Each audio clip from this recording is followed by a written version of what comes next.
ଏହି ଜାନୁଆରୀରେ ମିଳିବ ପିଏମ୍ କିଷାନର 19ତମ କିସ୍ତି ଟଙ୍କା। ଯଦି ଆପଣ ଯଦି ଯୋଗ୍ୟ ଚାଷୀ ଥିବେ ତେବେ ଆପଣଙ୍କୁ ମଧ୍ୟ ଟଙ୍କାଟି ମିଳିବ। ତ କ'ଣ ରହିଛି ଅପଡେଟ୍ ଆସନ୍ତୁ ଫ୍ରେଣ୍ଡସ୍ ଜାଣିବା। ମୋ ନାଁ ଫକୀର ବେହେରା, ଆପଣମାନେ ଦେଖୁଛନ୍ତି ଓଡ଼ିଆ ଶିକ୍ଷା ୟୁଟ୍ୟୁବ୍ ଚ୍ୟାନେଲ୍।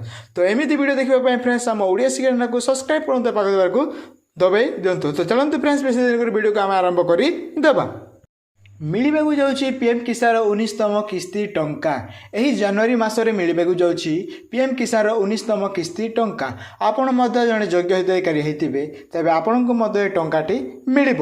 ତ ଆଗରୁ ଅକ୍ଟୋବର ବା ସେପ୍ଟେମ୍ବରରେ ମିଳିଥିଲା, ତେଣୁ ଏହି 19ତମ କିସ୍ତି ଏହି ଜାନୁଆରୀ ମାସରେ ମିଳିବାକୁ ଯାଉଛି। ଯଦି ଆପଣମାନେ ମଧ୍ୟ ପ୍ରଧାନମନ୍ତ୍ରୀ ପିଏମ୍ କିଷାନରେ ଯଦି ଆପଣ ଯୋଗ୍ୟ ହିତାଧିକାରୀ ହୋଇଥିବେ ତେବେ ଆପଣମାନଙ୍କୁ ମଧ୍ୟ ଟଙ୍କାଟି ମିଳିବାକୁ ଯାଉଛି। ଯେଉଁମାନେ ଟଙ୍କା ଆଗରୁ ପାଉଥିଲେ ବା ଇକେୱାଇସି ପେଣ୍ଡିଂ ଥିଲା, ସେହିମାନେ ଯଦି କେୱାଇସି କରିସାରିଛନ୍ତି ତେବେ ସେହିମାନଙ୍କୁ ମଧ୍ୟ ଟଙ୍କା ମିଳିବ। ଏବଂ ଯେଉଁମାନେ ନୂତନ ଆବେଦନ କରିଥିଲେ ସେହିମାନଙ୍କୁ ମଧ୍ୟ ଏହି 19ତମ କିସ୍ତି ଟଙ୍କାଟି ମିଳିବ।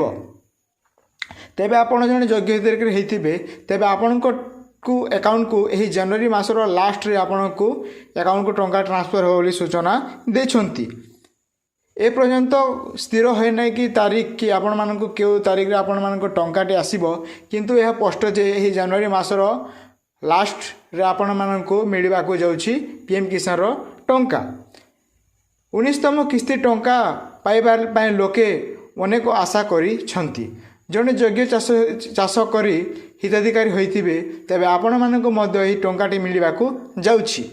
ଯେଉଁମାନେ ଆଗରୁ ଟଙ୍କା ପାଉଥିଲେ ସେମାନେ ମଧ୍ୟ ପାଇବେ ଏବଂ ଏହି ଟଙ୍କାକୁ ଚାଷ କାର୍ଯ୍ୟରେ ଲଗାଇ ଉନ୍ନତି କରିବେ ବୋଲି ସରକାର ମଧ୍ୟ ଚିନ୍ତା କରିଛନ୍ତି।